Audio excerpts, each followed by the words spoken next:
And so last Friday, we started talking about a man who had everything, okay, in the Bible, in the Old Testament. And that was Solomon. Okay? Solomon, how do we know? Let's read again from the verse that we read last Friday. How we know that he had everything. Let's turn our Bibles to Ecclesiastes 2, verse 4 to 9. In this series of study, I want us to look into the life of Solomon, and we have so many learnings from it. Okay. I undertook great projects. Okay. You know, the book of Ecclesiastes was written by Solomon. I built houses for myself and planted vineyards. I made gardens and parks and planted all kinds of fruit trees in them. I made reservoirs to water groves of flourishing trees. I bought male and female slaves who were born in my house. So he did not only have land, real estate. Okay? He also had slaves. He had servants in today's culture. I also owned more herds and flocks than anyone in Jerusalem before me. So how do we say that in today's culture? Herds and flocks, animals. Okay. He had so many. In those days, wealth is measured by real estate and how many sheep you have, what's the size of your flock. So maybe here, how many cars you have, whether vintage or high-end, and then how many vacation houses you have all over the world. How many yachts do you have? Okay, what else? Oh, private planes, I forgot, private planes. Okay, so it's a luxurious lifestyle. I amassed silver and gold for myself and the treasure of kings and provinces. Why did he have the treasure of kings? Because of the wisdom that God gave him, kings, political figures from all over the world, during the time the world was centered in the Middle East, came to him for advice. Okay? I acquired men, and he was gifted with gold and silver. I acquired men and women singers and a harem as well as delights of the heart of man. Okay? He admittedly said he had a harem, and whatever his heart delighted in, whatever he liked, he was able to get it. And I became greater by far than anyone in Jerusalem before me. In all this, my wisdom stayed with me. That's his perception, okay? With all the things that he has accumulated, he's saying his wisdom stayed with him. I denied myself nothing my eyes desired, and I refused my heart no pleasure. That's why he had it all. He doesn't have to think. Money was of no, money, in today's language, money was of no concern for him. Okay? And so, that's why in chapter 3, when God came to him, okay, and God asked him, what do you want, Solomon? Because by then he was crowned king. He seated the Lord. He told the Lord, he did not ask for wealth. He did not ask to be famous. He asked the Lord for wisdom. We will go to that in detail later on. Okay? And then he said, in the end, he called all of his accomplishments meaningless. Okay? And so, why? Because of all the wisdom, despite of all the success, he fell. Okay? It brought the kingdom crashing around him. He caused the downfall of the kingdom, and we will see what really happened. Because we might not be kings here, we might not have a kingdom, but we have our own households, we have our own families. And sometimes, a man and a woman, they will start well, but then they end up not well. Okay? And so we also study that Solomon, being the son of a king, what's the name of this dad? David. He was born with a silver spoon. Okay, I like this. Born with a silver spoon, what does it mean? very rich, right? And in those days, to recap, only the rich can afford silver. And so if you're a poor family, your spoon is made of wood or pewter. Okay? Nowadays, our spoons are made of stainless steel. Okay. And so that means it suggests that they cannot, they do. Solomon grew up in the palace. Okay, luxurious lifestyle. That means he never struggled with money or financially. Whatever he wanted, he got it. Okay. Now I want to make a very good application this morning. That's why I'm doing a rerun, sort of, from Friday night. Okay. You know, all of us here, no, but like I told you earlier, none of us here is that wealthy that we never went through a financial struggle. Okay? I mean, especially Pastor Jose and I, there was a time when our credit cards was paying for our groceries. Okay? And that's why when I look back, I see how gracious God has been. Okay? When he was starting Lion's Heart, when I was still working, it was fine. But when I had to stay home and be with the kids, Joseph and John, we had to, you know how in Tagalog we say we tighten our belts? As the belt was snapped already. Like, his salary back then was just good enough for our apartment and then for gas, but with our groceries, it had to be the credit card. That's why I know how hard it is to be in debt. Okay? And so, we all struggle financially here. But, you know, we as parents, sometimes, you know, we are guilty of treating our children as if they were born with a silver spoon. What does it mean? Okay? We have our, especially if you only have one child, right? Or we have favorites in our children, among our children.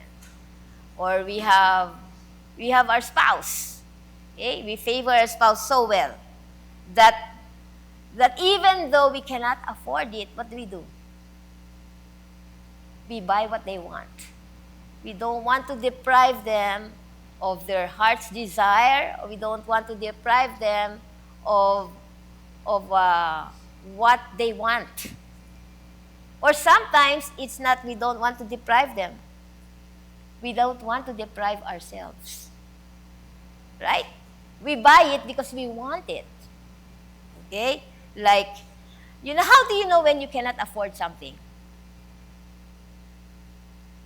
How do you know? What's the indicator that you cannot afford something? Because, number one, to pay for that thing, you use your credit card.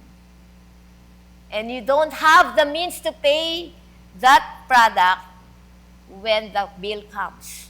Right? You're given 30 days. So you buy your child the Nike Air Force One rubber shoes, which is so in demand nowadays.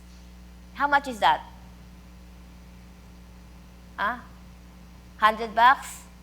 $200? So you go to the Nike store because your son has been bugging you about buying that rubber shoes. It's so easy to swipe, right? You don't even swipe now. What do? You just stop. Right? So easy. $200. But come bill time, you don't have the $200 for it. So what does that mean? You cannot afford it. Okay? Or if you will, it's your anniversary and you want to give your wife something special. And what does she like? Huh? Okay, what do wives normally like? Okay, jewelry. Okay? So you buy her jewelry, or you can buy her a Prada purse or whatever she likes. Okay? Or sometimes you just tell your wife, just use the credit card, buy whatever you want. Wow! That is so nice that's what God gave Solomon. Later on, we will find out. God told him, what do you want, Solomon? Right? And how many of us, when we're given a blank check and you have to fill it up, what's the feeling? Oh my, I can buy whatever I want. I can get whatever I want. Or, like I told you, you pamper your spouse. He wants or she wants a luxury SUV, so you buy him one. So how do you get that luxury SUV? You get a car loan, right? And it will take up what? 30% of your, it's almost the payment for your mortgage. No, not really. Except if you buy what's a very expensive, a G-Wagon. Yesterday we went to Ravinia. My son had his last concert as a Ravinia scholar. And as we were leaving the concert hall, there was a Mercedes sedan that was parked right in front of the Ravinia driveway. And there was a chauffeur that was wearing a suit waiting for the boss. And I was telling my son, Joel, do you want to guess who owns that car? Among all the people, because it's just like a few people in the party. They gave us a dinner. So I was telling my son, Joel, can you guess whose chauffeur is that? And we were talking, and I told him, I bet you it belongs to the CEO of Ravinia. But that CEO, you know what? We were seated on the same table as the CEO. We were just 7 people on the table. And you know what? It's surprisingly, he's the big shot in the room. He takes care of providing for the funding of Ravinia. And you know what? He was so humble. He was asking Joseph, what do you want to do? What are you going to do? Yeah. And I'm sure the budget of Ravinia is in the millions. Okay?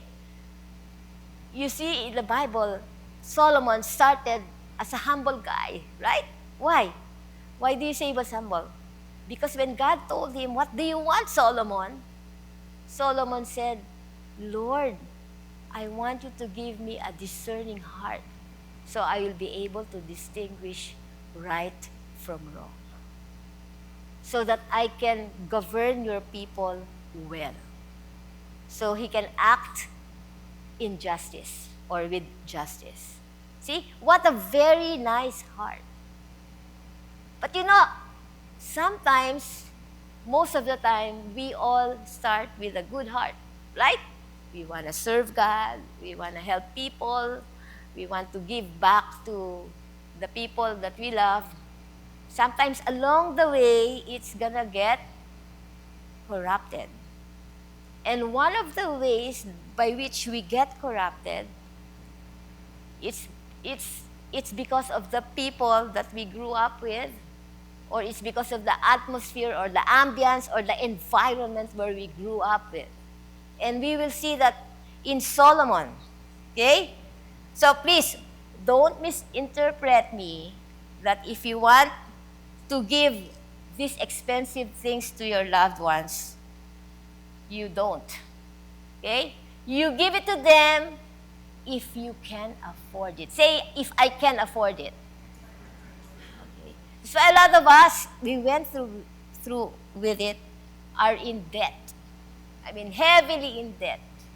I was telling my husband, I am surprised that some people, they buy a house 20 years ago. How long is the loan when you first buy a house? There's 30 years, there's 20 years, there's even 15 year loan. Okay. However, some people, they bought their house 30 years ago or 20 years ago, let's say for 200,000. 20 years later, how much do they owe the bank? 400,000? Who said that? Right? You owe more than when you bought it. How does that happen? We over borrow. That unless you use it for business and that business made you money. Right? I always believe towards borrowing from the equity of your house, if you do it for something that will make more money, like a flourishing business. But if you go for business, make sure you do a feasibility study first. Check out the market. Of course, initially in businesses, in the first 2 years, you don't earn, okay, because it's a capital outlay. But make sure it is something that you know, or if you open a restaurant, at least know how to cook, right? If you open give me a good business. If you open a nursing home, okay? At least know how to nurse, okay? Know something about the business. Don't do something about the... If you don't know anything, hire somebody who knows and learn the trade. Okay? Don't go into a business that you're just praying and hoping it will just make money. No, it takes a lot of hard work. That's why don't borrow money if you are... But they say no guts, no glory. But still you should be a well thought of. Okay? Number 2, don't borrow money if you're going to just use it to... This one, we are guilty. I am guilty. You know how we refinance? What do we do when we refinance? The bank will tell you, I will give you money, but you have to pay all your credit cards with the loan that I'm going to give you, right? So what happens? When we refinance, all our credit card debts are paid by the bank through the equity of our house, right? So if you owe $200,000 and you have $100,000 equity in your house, how much is the value of your house? $300,000, okay? So you have that $100,000 that you can borrow from the bank. Of course, it's only you can only borrow up to 80% of the home's equity. So what's 80% of 300,000? 8 times 3 is what? 240,000. So if you owe 200,000, you have 40,000 that the bank will lend you. Okay? But if you have credit card debts of 20,000, the bank will not give you the 40,000 directly. What will the bank do? They will only give you 20,000 because they want you to pay off all your credit card debts. So that leaves you 0 credit card debt and a 20,000 cash. Okay? And then what happens? You use the 20,000, you go on a vacation, or you go on... You know what I mean? Non-revenue. That means you spend it, you don't invest it. And then because you say, oh, we have no debt in our credit cards, what do? You start... you start what? Start tapping again. Right? You know why I'm saying this? Because a lot of us cannot serve God the way we want to, because we have to work our tails off to pay our debts. That's why when we say when you seek the Lord, I give you my heart, I give you my soul, I give you everything. And yet you cannot really serve Him, because on the day of the Lord, you cannot even take off from work because you have to pay your monthly bills and your credit cards. Okay? You see, what does this have anything to do with Solomon? With Solomon, he didn't have a concern for money. So much so that when he was reigning as king, his luxurious lifestyle, he carried it over to his governance. Right? Can you imagine the excesses of Solomon when he was building the temple? What was the floor of the temple? The floor of the temple was made of silver.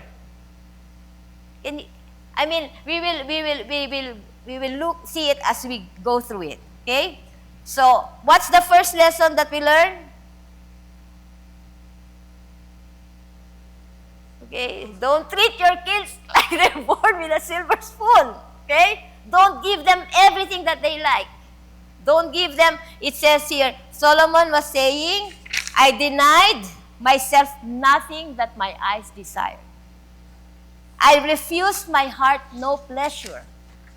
And you know, it's not only for your children or your favorite child or your only child. It goes for your spouse too. Okay? You know, pastors just sometimes gets annoyed with me because when I see my kids buying things, okay, it's not even my money anymore. They're earning money already. Okay? I get upset. You know, I always say this, but you know, I hate it when I see like a matcha, almost full matcha.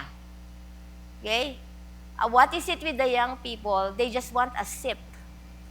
Or is it a status symbol that they're holding a cup of matcha? Okay? Or maybe it's not only the young people, even the old people.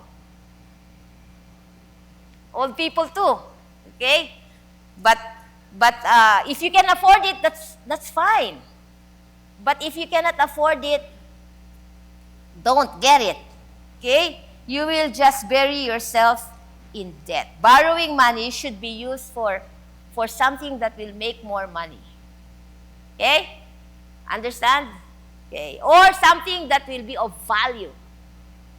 Okay? For example, you know, I am so blessed with the testimony of your brother, your brother-in-law. His brother-in-law, her brother, buys antiques, vintage products. That makes him a lot of money. He doesn't even borrow money to buy that thing. Like, what was that? He bought like, how much? Okay, he bought a painting for like $100. Was it $100? Okay, $100. Okay? He bought a painting for, this is real life story of somebody that we know and we see in person. $100 painting he bought from a garage sale. Garage sale? Okay. Okay. Do you know he was able to sell it for how much? $75,000. Oh, that was what, 2 months ago? 1 month ago. I was telling my husband, sweetheart, let me go garage sale again. Can you believe that? And then most recently, he was testifying that his brother-in-law bought a table for what, $80? $80 a table. You know how garage sales are. You know, the reason young people, they don't care about the belongings of their departed parents or grandparents. So he bought this for $80, and he sold it for how much? $1,000. Is that bad? Okay, so my husband was saying, you don't even have time to clean the house, but more garage. You just add garbage in the house. But guys, let's be mindful of how we spend our money. Because if our children sees us that we don't care about how we spend our money, even if we don't teach them, or even if we tell them, spend your money wisely, it's not what they hear. It's what they see. And you're exposing them to the bad spending habits that you have. I was telling Pastor, I'm so scared for my children. They act as if they were born with a silver spoon. In some ways. Okay? In some ways, they're very frugal, but in other ways, they are not. Okay? I always believe that one way of being a good steward of the resources that God gave is by being a wise spender. And getting something that you cannot afford is not wise. Remember Solomon? Solomon was given wisdom by the Lord, so he is the wisest person on earth. Man, but to be able to do his projects, he put his people under so much taxation, so much, some of them were forced labor or underpaid. That's why when it was the turn of his son to be king, the people were so resentful. That's why they had a civil unrest. Okay? Also, now I teach my kids that when they buy something, it should have don't buy something without doing a research, especially if you're buying something that will cost a lot of money. Okay? Like when Joseph was going to buy a car, his first car, he wanted to buy a BMW. Can you believe that? How old was Kuya when he went into the military? I think he graduated. He was 23 years old, 24 years old, wanting to buy a BMW. I told my son, anak, do you know what it takes to maintain a BMW? In the Philippines, I think to do an oil change for a BMW is like 25,000 pesos. Okay, so maybe here, anybody here with a BMW? Anybody who knows how much oil change is for a BMW? Must be in the hundreds. Okay, so I told my son, Joseph, Mama, I can afford it. Look, my income is like this. I was telling Joseph, are you not planning to buy a house or get married? Remember, when you young people, when you get married, your debts go with you. Okay? That's why when Pastor said that's premarital counseling, he will tell them, give me your budget together with, that means to say, tell me how much money you owe, if you have student loans, if you have car loans, if you have any kind of credit card debts, you have to put that. Okay? And then you know why? Because some people get married, they didn't know that the person they got married to is so deep in debt. Right? She's so pretty, she's so sexy, she's so smart, she's so everything. He's so handsome, he's so smart, he's so nice. But he will marry you, he has $150,000 in debt. You're marrying a dentist, but with 100 or our dentist, when he got graded, he said he had $250,000 in debt. Are you gonna marry somebody with $250,000 in debt? Why not if you love that person? Right? But Sister Ann, $250,000. Well, kawawa. Is that somebody who will add value to your life? Right? When you marry, it should be somebody that will add value. It will add depth to your life. But what I'm saying is, there should always be full disclosure when you get married to somebody. Okay? Or when you go into a partnership with somebody. What if you're in a partnership with somebody who has a pending lawsuit? Oh man, your partnership will also be used to pay the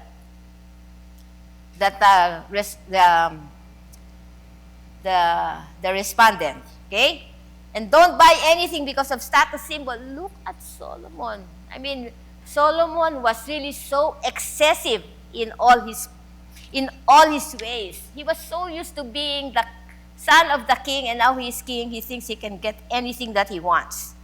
It's a bad training. Okay? You know, when you say excess, what does excess mean? Excess, what does it mean? Excess means it's more than you need. More than enough. More than you need, right? You know, I'm talking about this one, but I am guilty. I am very guilty. In my house, I'm the #1 guilty person. How many shoes does a woman need? How many shoes do we need? Can you imagine when they left Egypt, they had the same set of clothes and the same sandals. For 40 years, they were wearing the same outfit and the same shoes. That's really the grace of God, and it never wore out. Did you ever read in the Bible they were complaining that they never changed their clothes? They have no snow? Yeah, but it's so hot. You're gonna smell. Right? Later we'll talk about more about excesses. I want to stick to my outline. Okay? Number 2, how do you raise your kids in making them feel that they are born with a silver spoon? By giving them privileges and advantages that they don't have to work for. Okay? How many of you here, the rich people, can you just imagine how the children of Donald Trump are when it's summer vacation? They go to the Bahamas, right? They go yachting. Okay, they have a membership to the, actually they don't have membership. They own the golf courses. Okay? That's how rich they are. Okay? And yet, you know, the wealth of your family will always pave the way for success for you. Right? Because if your dad owns the business, who do you think will inherit the business? Your children. Right? And sometimes the children takes for granted the business that they don't care to study anymore. Or my neighbor across the street is very wealthy. He owns several car washes. He has a lot of rentals, buildings, not houses. And he has 2 children. You know what? Those 2 children don't care about going to school. My neighbor will always tell me, Anne, I am so blessed your children are all going to college. I told him why. My 2 children, they have no interest in having a college degree. So she was asking me, so how do you do it? Well, first of all, we tell them that you pray about what you want to be so that God is with you. And when God is with you, success is there. And he said, they have so many cars, okay? And they're not just the cheap cars, they're really nice cars. And then just last week, I was crossing the street to the other house, and a pretty girl said, hi. So I said, hi. And she said, I haven't seen you in a while. And I thought it was the classmate of John or Joseph. And she was walking her dog. And so I just asked her, what are you doing now? Because I do not remember the face. And she was telling me, oh, I'm working at Starbucks. So I was trying to remember who that face is. And I said, oh. So I told her, so I was thinking Starbucks, maybe she's the manager or something. And then I told her, so are you done with school? Oh, she said, oh no, I'm just doing online school. I'm a barista at Starbucks.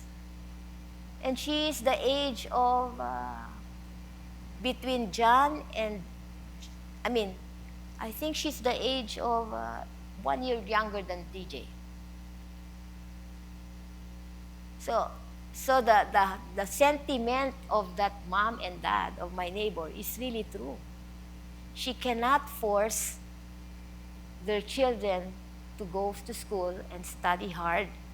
They will forever be dependent on them unless something changes. Don't raise your kids to be dependent on you forever and ever. Say forever and ever. Okay, that forever and ever is only with the Lord. Forever and ever. Okay?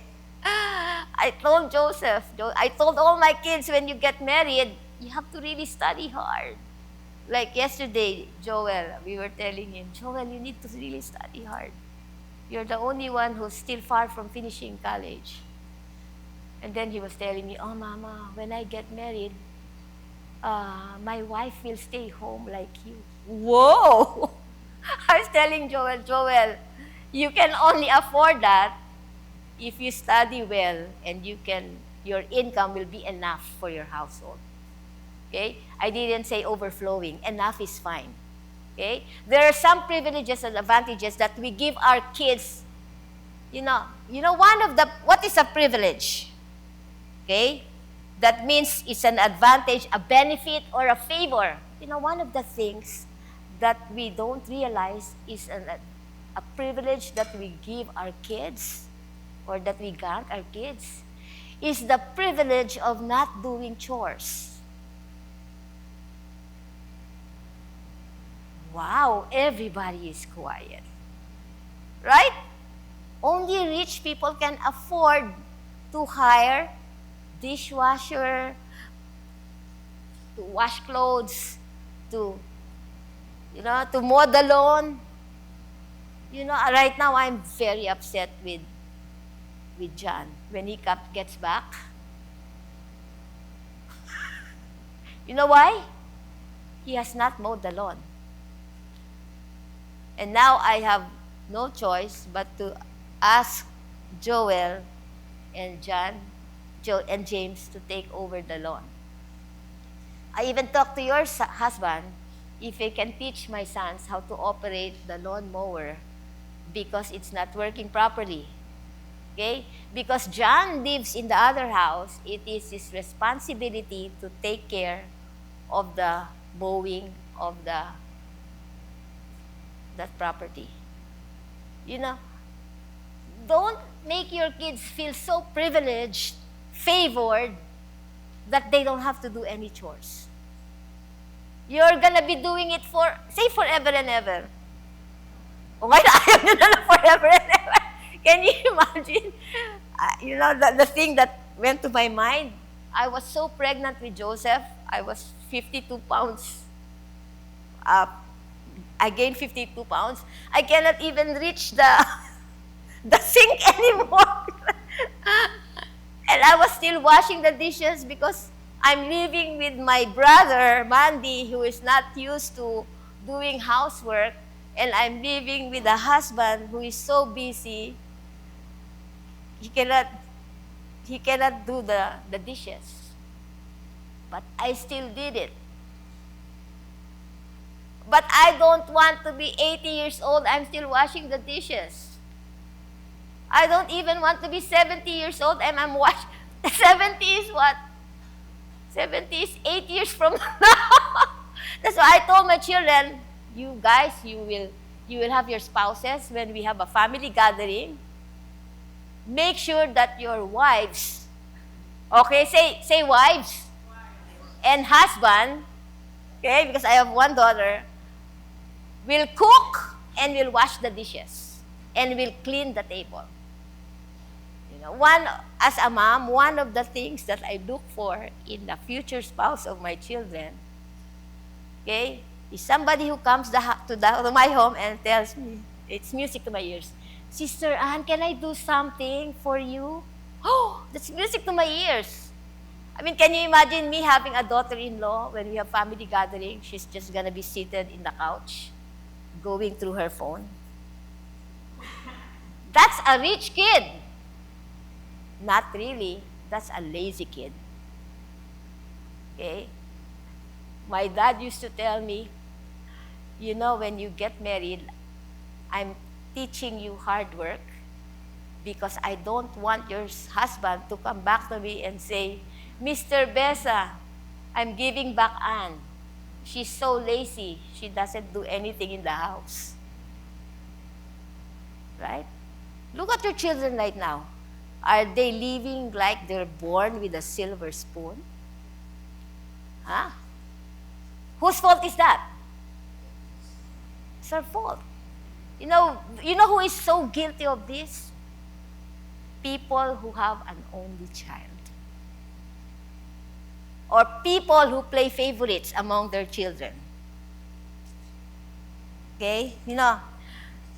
Somebody told John before, or I think Joseph, one of the children in the church, that they can do whatever they want because they are the child of the pastor. That's a privilege, it's a status. And so here comes John. You know how John is? Pastor John. Can't believe he's a pastor. He was such a naughty boy growing up. He told his dad, Papa, I will not mention the name of the boy. Do you know that he told me, Papa, that I can do whatever I want in the church? And Pastor's eyes became big. Because it's a little boy telling him that. And Papa goes, why? He said, because I'm your son. And you know what Pastor Jose said? John, you want to try doing it? Okay? Because we forbade them from running around the church. Okay? We forbade them from talking back to us. Okay? So, when you give those, those privileges that we give our kids, they are unearned. Say unearned. Okay? And they are invisible advantages. Sometimes we think it's just the dishes, or it's just mowing the lawn. It's just loading the laundry. Okay? I told my kids, when it comes to laundry, I'm so different. I want to do the laundry. Number one, sometimes I catch my kids doing laundry and there's only 3 pieces of... I'm going to kill somebody. I used to be like that when we first got married. We already have no money. We were just living in somebody's apartment. Pastor Jose dropped me off at the laundromat and he gave me $20. This is the first laundry I ever did as a married woman. Okay? We didn't have our own washer and dryer. Okay? So, he dropped me off. He said, I'm just going to go get gas and fix the tires. He comes back, and I told him, can you give me money? Imagine this is 32 years ago. Okay? $20. And he comes back, and I tell him, can you give me money for the dryer? During that time, I think laundry was 50 cents per load. And so the whole line of washers, they were all with my clothes. When he looked, man, his socks are in one machine. My underwear is in one machine. Everything was sorted out. And he told me, I don't even have money for gas, but we have to wear clothes. And you spent it all on... So, that was my first lesson in how to do laundry. Okay? Now, we don't even care, right? In those days, my underwear doesn't go with his socks. Or vice versa. Okay? But now I like doing laundry in my house. You know why? Finders keepers. After the dryer, you're gonna see something is floating in the dryer and it's paper, right? So I tell my kids, okay, finders keepers from now on. You don't do if I see a pile of laundry and they're still there, I'm just gonna get it and load it, praying that there's a $20 bill. But you know why? It's also you have to teach them how to do laundry. Okay? Someday, they will be married to somebody unless they want to live a single life. You don't like your daughter-in-law or your mother-in-law complaining about the laziness of your son or your daughter, how useless she is in the house. Okay? And so, because kids, when we make them feel like they're rich, okay? I'm not saying they're really feeling rich. Okay, say feeling rich. Okay, you know how sometimes you feel rich, but really your bank account says otherwise. Okay, they feel like they will go through less obstacles in life. That's why people like that, they ignore problems until it gets from bad to worse. Why? Because they're thinking, my mom will pay off all my debts. My dad will buy me a car. And they're old already. Okay, I told Joseph, and all my other kids, I'm so happy to be a grandma, but I don't want to be buying the diapers and the wipes and whatever. But you know what? I ate my words. Now that I'm a grandma, Joseph, when you're coming, what do you need? It's different when you're grandma. You want to spoil not your son, not your daughter-in-law, but you want to spoil the baby. The baby doesn't even know that diapers cost. I was I was so shocked. In my days, diaper, a box was what, $15? Now it's almost $50. One box. It's like 48 something at Costco. Okay? But if your son feels rich, okay, he will not look at the price and he will buy something. And then he will come to you one day and say, Mama, I'm so much in debt. Can you help me out? Don't make them feel like they're entitled. Okay? That means they will take things for granted. I don't have to do the dishes. I don't have to mow. You know, John even told me, Mama, I'm so busy, I cannot mow the lawn. You know what John told me? But Mama, I can pay somebody to mow the lawn. Okay, so she was telling me, can you ask Tita Diana when can she come? That I'm happy. Why? Because he's taking a responsibility. What is bad is you give your son a car and he will tell you, Mama, can you do the oil change? Or Mama, can you put, your son is earning money and he tells you, Mama, can you please put gas in my car? Because he went to Costco with it. See? And don't make them think that they deserve special treatment. Okay? Regardless of personal efforts. Men, I have rich classmates, and up to this day, they are not doing anything with their lives. Why? Because they think their parents will forever subsidize their lifestyle. You don't want to be like that. Okay? You don't want them to believe that they deserve everything that you give them and they're entitled to certain privileges. That is not wise raising up your children. Even if they are the only child, they don't deserve.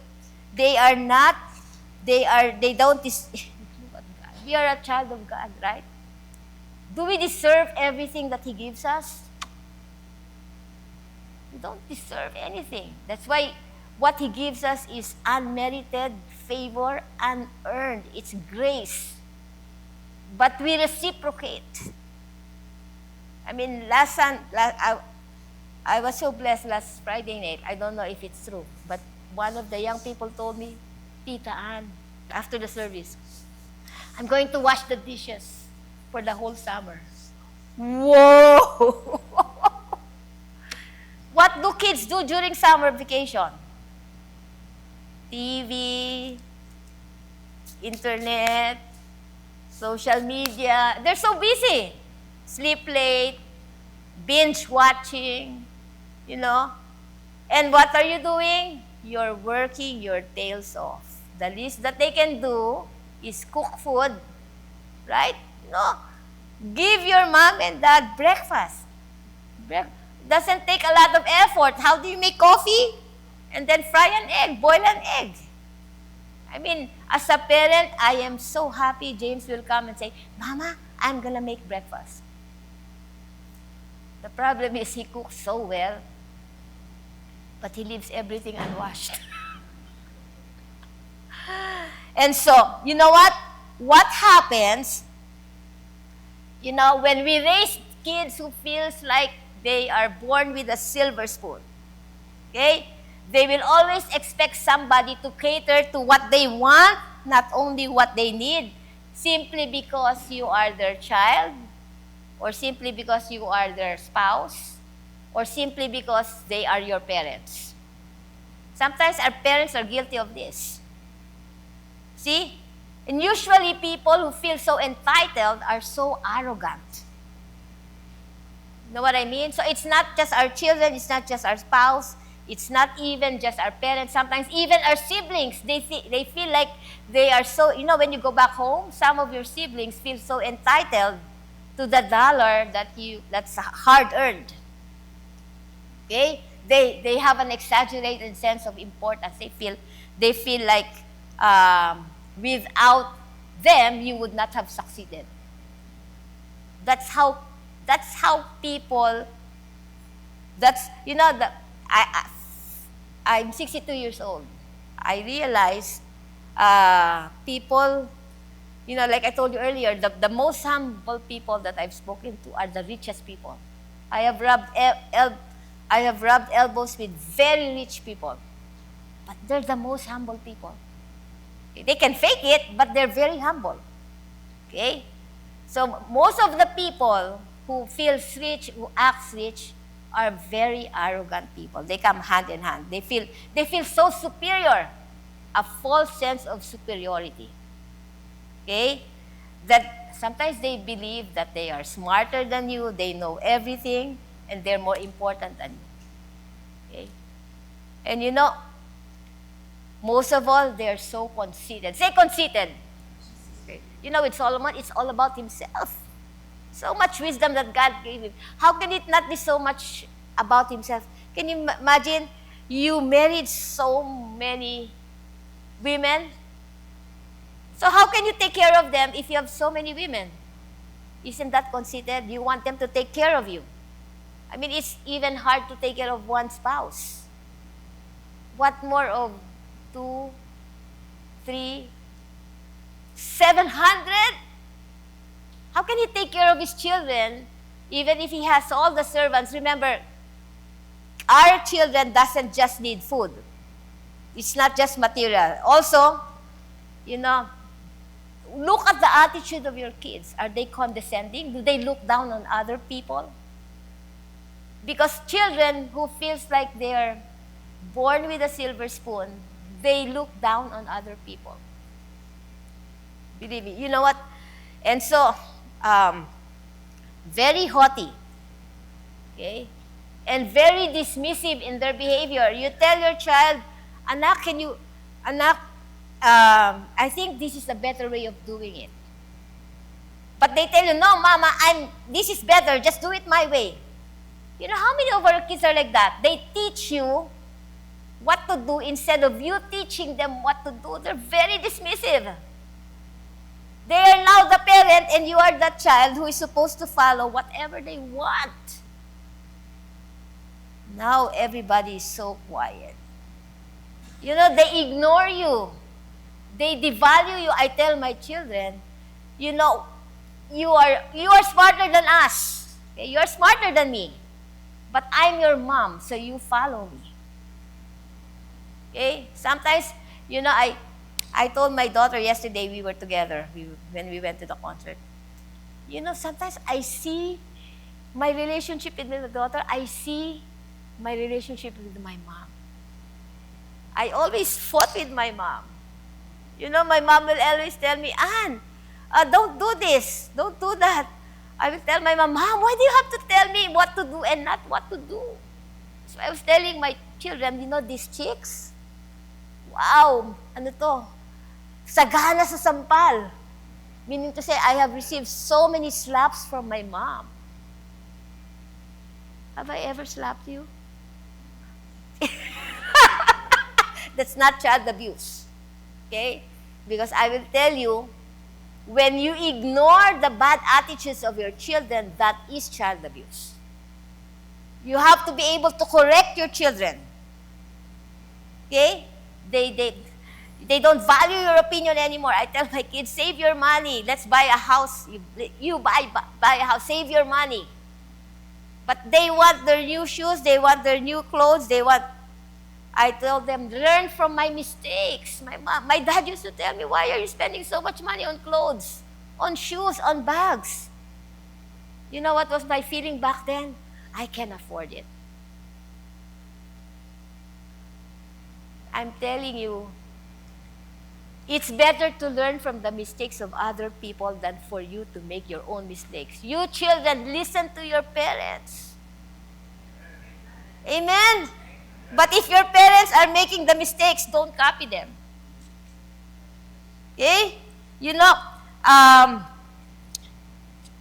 because of how we raise them sometimes, they are so proud. You know, my mom used to tell me, wala ka pang pinagmamalaki. I mean, I wasn't finished with school yet. She will tell me, You have nothing to be proud of. You're not done with school, and yet you act this way. What more when you're done with school? Man, and back, I was so young, I told myself, no. We are in self-denial, but sometimes we act like, our children act like that. They have nothing to be proud of. They're not paying the mortgage. They're not even paying for their car. They're not paying for the gas. They're not paying for their food. And yet, they feel so entitled and they feel so proud. Can you imagine how God feels when we do that to Him?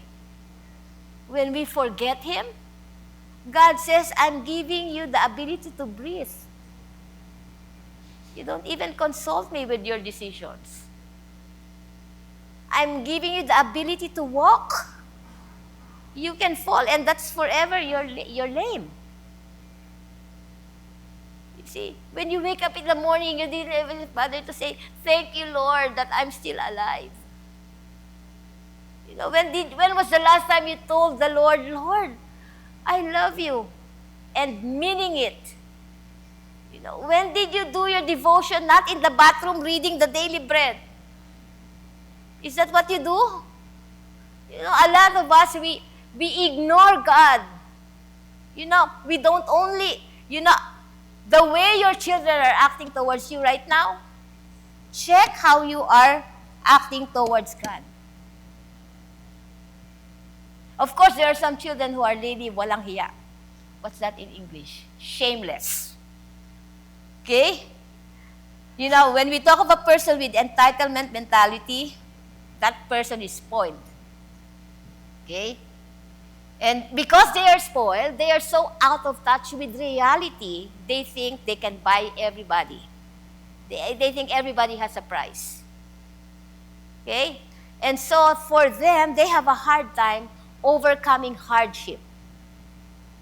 Okay? You have to build your kids tough. Building them tough is not letting them get whatever they want. You know, like when our kids, when growing up, they would tell them, okay, Mom, I told you this illustration before. One time, my son told me, Mama, are we so poor? Because when you guys have your parties, we go to your houses, and my son noticed that your television sets are so skinny. Back in the day, like 15 years ago. And our television set is so fat. So my son told me, Mama, are we so poor? And I told him, what made you say that? He goes, why the people in Lion's Heart, their television sets are so skinny. And our TV set is so big. You know, having the latest gadgets, I mean, I told you, any parent would want the best for their children. But do they really need it? Right? Do they have to have the latest gadget all the time? You know, if you spoil your children, they're out of touch with reality. Hence, they lack the perseverance or the courage to overcome hardship. Look at those rags to riches stories. They came from nothing. They came from poor families. Some of them didn't even have parents. Okay? Because if your children are not used to hardship, they will have a hard time adjusting to life. Because life is full of hardship. That's why in the life of Solomon, his upbringing influenced his decision-making. Okay? He was not able to control his excesses or his love for luxury. Why? Because he saw it in the palace. I can get whatever I want. Okay? So when you say something is in excess, that means the action goes beyond what is usual or what is normal. Okay? You give, it's not reasonable and it's not morally acceptable. Look.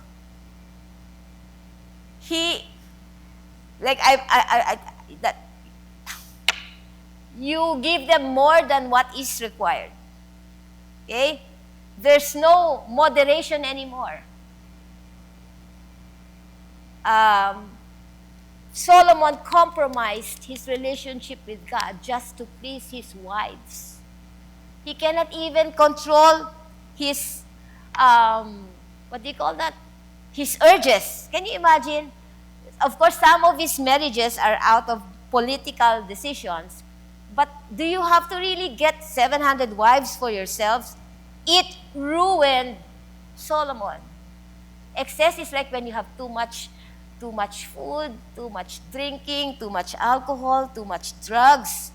Look, in the expeditions of Solomon, he had gold, he had silver, and can you imagine some of the shield of his military were made of gold?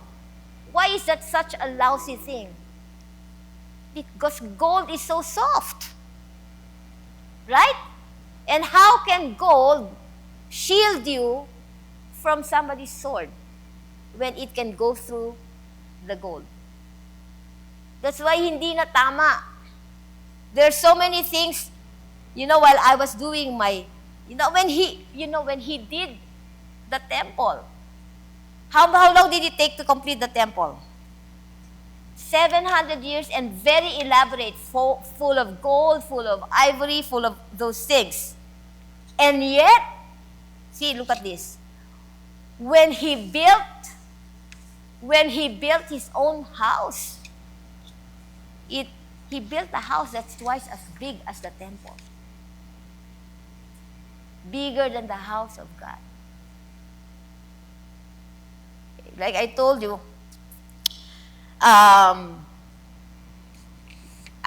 listen. Last Friday night, I told you how Bathsheba had to fight for the kingship of her son. Okay? Solomon was the second child of Bathsheba because what happened to the first child? Okay, he died.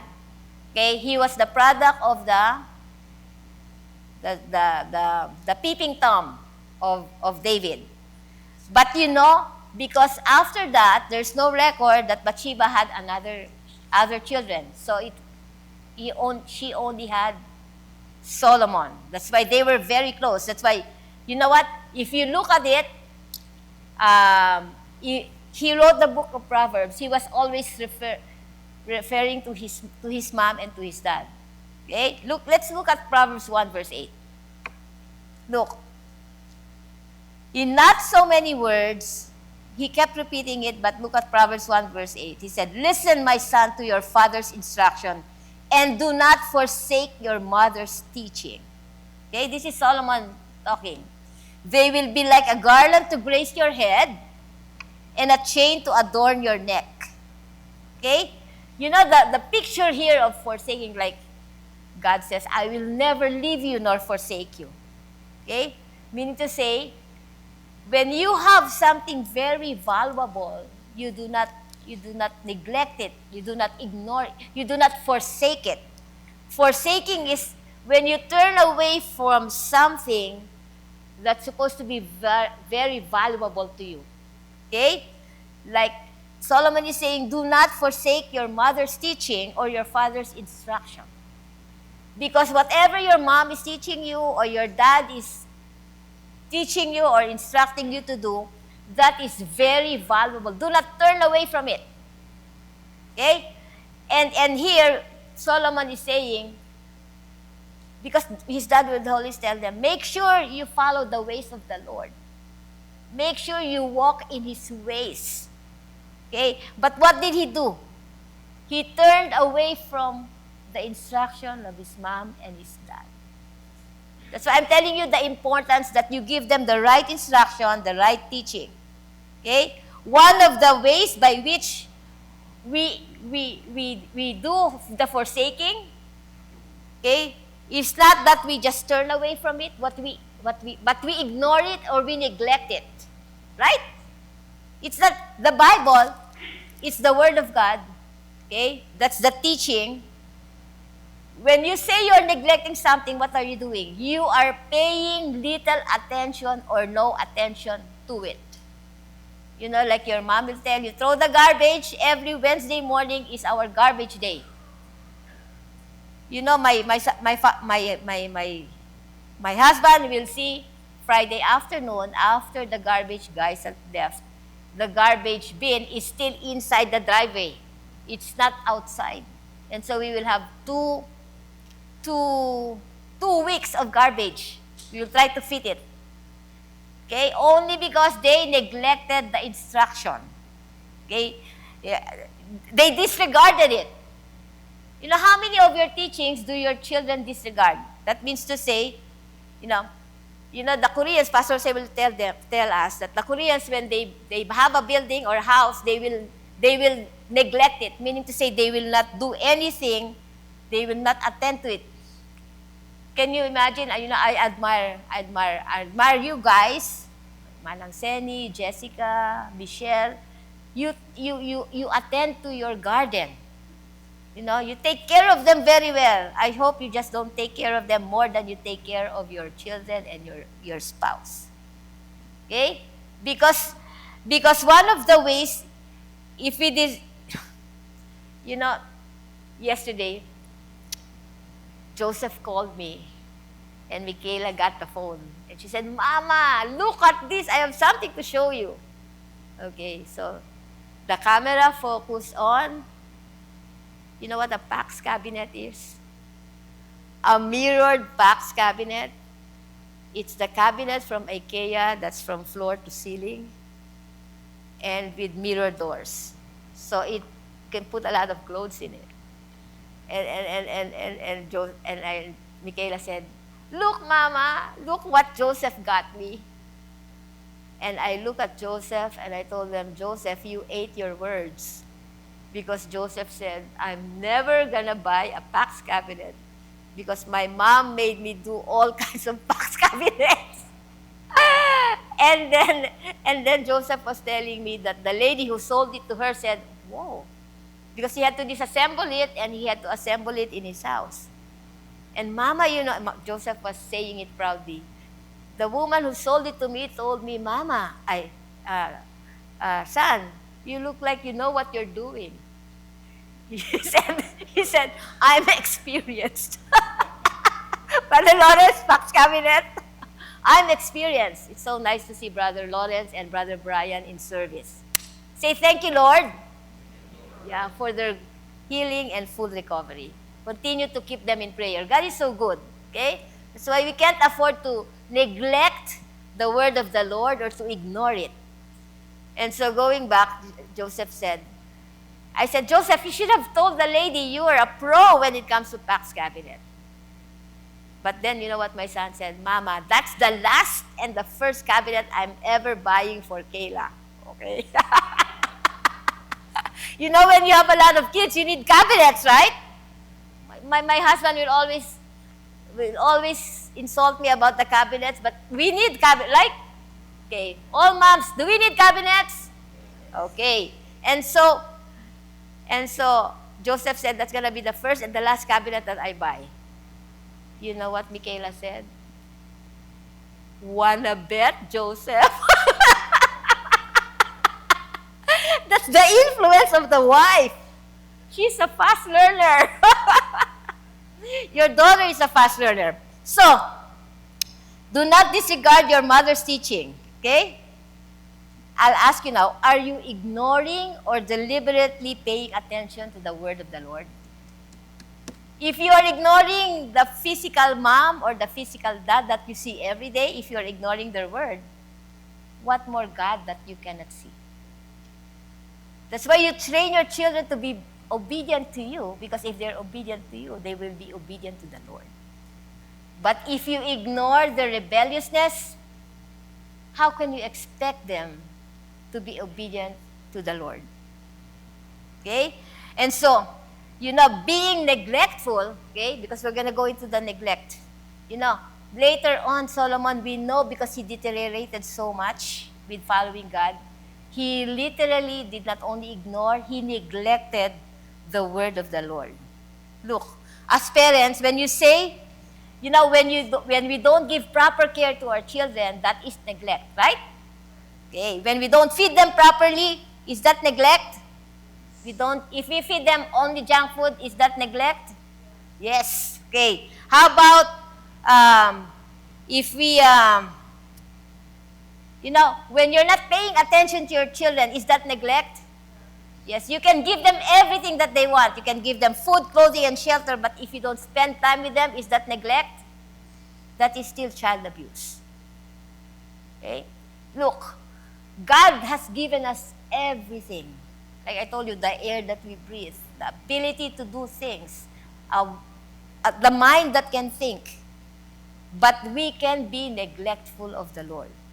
Okay? When we don't, when you talk about something that you are neglecting, it's like you have a deadline and you're not doing anything about it. Right? You're not finishing what needs to be done. God has a will for all of us that we need to accomplish. If you're not doing it and you're not pursuing it, that is negligence. That is ignoring it.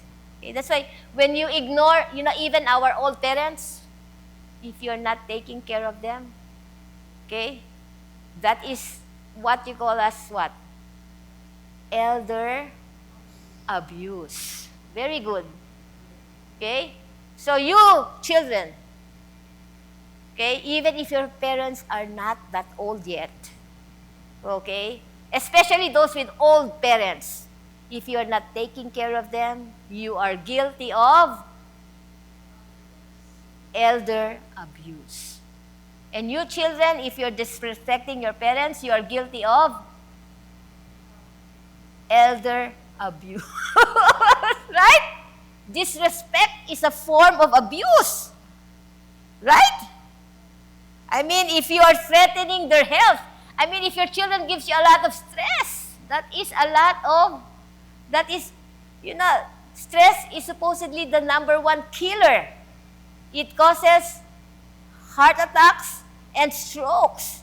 So if your children are giving you a lot of stress, a lot of heartache, they are threatening your health, your safety, and your well-being. So I told my kids, don't give me stress. Especially if your parents are old already. God can take them anytime. Sometimes for no reason, your parents are always sickly. It could be because they're giving them a lot of stress. Because negligence is not only physical. Okay? Some parents, they don't want to give their children vaccines. Right? We had people in the church like that. They have left already. If you don't give the right medications, the right vaccinations to their children, that is neglect. Okay? If you don't spend time with them, if you don't give them the love that they need, if you don't give the love that your spouse needs, okay, say need, okay, or want, say want, okay, is that neglect? If you don't spend time with your spouse and all you talk about, when you talk is only about bills and the children and what they need, that is not love. My husband, it's a boring way to live. You should have an environment that is so full of love. There should be psychological, let me ask you something. I know I'm going over that. Does your husband or your wife still excite you?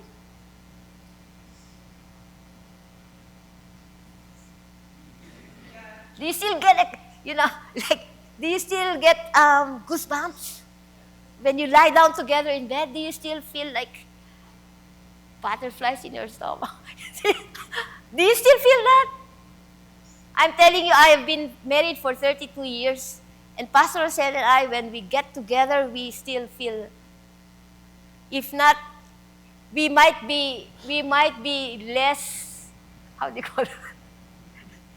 We might be weaker, but we still get excited. We are still excited. Pastor Rosel, I was telling my husband, why did you ask that question 2 weeks ago?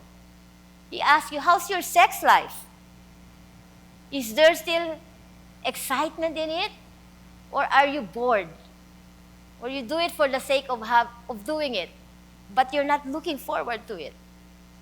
You know, even if you're in your 80s or in your 70s, if you are married, I like it when I see two old people walking hand in hand together. You know, sometimes my husband will chide me and say, you know, when I hold your waist, which I don't see anymore, when I used to hold your waist, I can still feel it, it's shaking. Do you still shake when your husband touches you? Now, when you read the Bible, when does he still whisper, I love you? How many times a day do you say, I love you to your spouse? Do you still say it? Or does he has to take it out of you? I say it. Or does it come spontaneously? You know, that's why sometimes our children gets embarrassed because Papa and I will do PDA. Sometimes they will say, stop it. But you know what? That makes the household, the kids more fit. The best thing that you can show your kids is the love that you show each other. It makes them more stable emotionally. So now I will ask you, how is your relationship with the Lord? Have you neglected that? Have you ignored His word? He tells you, I want you to have nothing to do with dividers because they're not good for your soul, for your spiritual well-being. I don't want you to gossip. Are you still into gossip? You know, like negligence is when you don't maintain something. What we have with God is a relationship. Are you maintaining it? You know, a relationship cannot be maintained. Why? A relationship, it can either be you're drawing closer to each other or you're moving away from each other. A relationship has to be taken care of, right? A relationship has to be spending time with each other. Solomon was saying, do not forsake your mom and your dad's instruction and teaching. You know, maybe when he was writing that proverb, he could be regretful, or it could be early in his life and he was still full of wisdom and listening to what Bathsheba his mom has been telling him. But what about you now? Your relationship with your spouse, most of the time, is an indication of how you relate with God. Normally. So if you're cold towards God, most probably towards your husband, you are what? Cold. If you don't spend quality time with God in His Word, reading the Bible, most of the time, you are not spending quality time with your spouse. When was the last time you and your spouse were talking about dreams? Or someday let's do this, someday let's do that. Together when we get old, this is what we're going to do. We're just going to go through our grandchildren. The Pastor Jose talks about bringing Johnny to missions next year because he can talk already. Okay? We were talking about what kind of husband will my daughter have. Man, that has to be a strong husband. Why? Because he has to withstand 4 brothers, 1 husband, 1 father-in-law, and 1 mother-in-law. You know, we are so blessed with Michaela. Because Michaela, she didn't have a hard time adjusting to us. And most of all, we didn't have a hard time adjusting to her. She knew what we valued and she was riding along with us. What is hard when the relationships that you have, you always have to adjust to everybody. That will kill you. Can you imagine a mom having to adjust to all her kids? It will kill you. Right? Joanne? You're still alive. Okay? People with a lot of kids here, You know how hard it is to adjust to, if you have to adjust to all your kids, they have to adjust to you. If you are righteous, huh? Okay, so I'm ending. As I end, I'm asking you, how is your relationship? I mean, have you been listening to the word? You know, Solomon, long time ago, forgot about his mother's teaching or his father's instruction. What about you? Today, are you still listening to the word of the Lord, or have you ignored it? He's telling you to do something and yet you're not acting on it. That is ignoring it. Maybe he's telling you to do a ministry and you don't want to do it. Okay? Or makapal na lang. Okay? You know, it's like when you ignore a problem, it will just get from bad to worse. If your relationship with your spouse is this far right now, if you don't take care of it, before you know it, you don't know each other. Your children doesn't know you, and you don't know your children.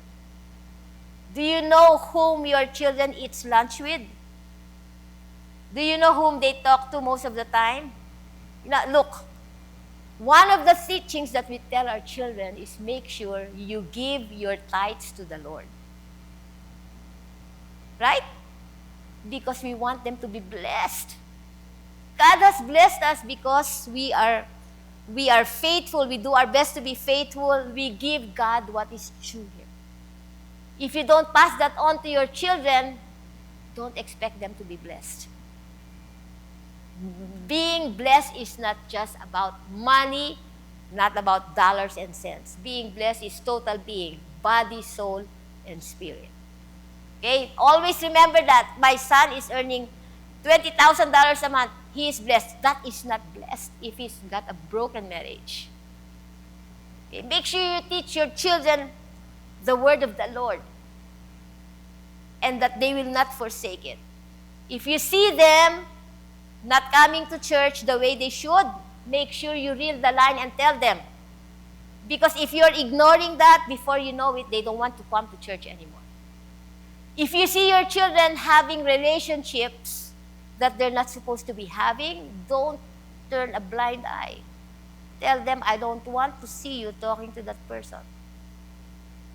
You know, I am so with my boys, with DJ, I don't worry about. She's very stable in some ways. Okay?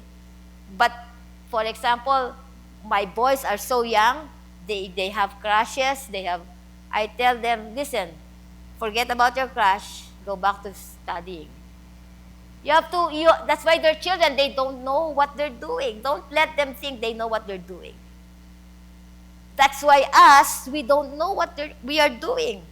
That's why we just have to follow the word of the Lord, because He knows. Amen? Why don't we all stand up?